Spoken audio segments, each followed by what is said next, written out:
Hello guys, কি অবস্থা সবার? আশা করি সবাই ভালো আছেন। আমরা আবারও একটা নতুন মিনি ব্লগ নিয়ে হাজির হয়ে গেলাম। আর আপনাদের কোন জায়গাটা বেশি ভালো লেগেছে এটা কমেন্ট বক্সে বলে যেতে ভুলবেনই না, এটা দেখার অপেক্ষায় থাকবো আমি।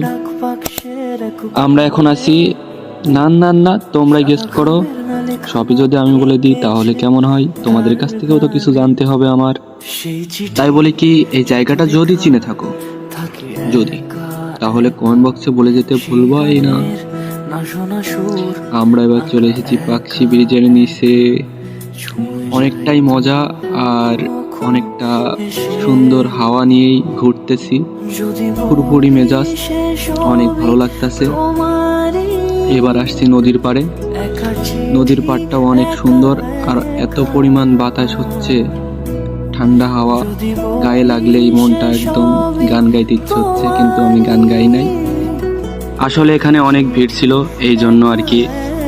তো তারপরেও অনেকটাই সময় কাটালাম, অনেক ভালো লাগলো। এখন আমরা আছি লালন শাহ সেতুর ওপরে। এই জায়গার থেকে পারমাণবিক বিদ্যুৎ কেন্দ্রটা অনেক সুন্দর দেখা যায়। আর এই জায়গায় দাঁড়িয়ে ছবি ওঠা বা ফটোশুট করা অনেক সুন্দর বা ভালো লাগে। এখন আমরা আছি মণি পার্কের সাইডে। তো ভিডিওটা এ পর্যন্তই ছিল, অনেক তো ভক ভক করলাম। আর ভিডিওটা যদি ভালো লাগে শেয়ার করে দিয়ে যাবেন।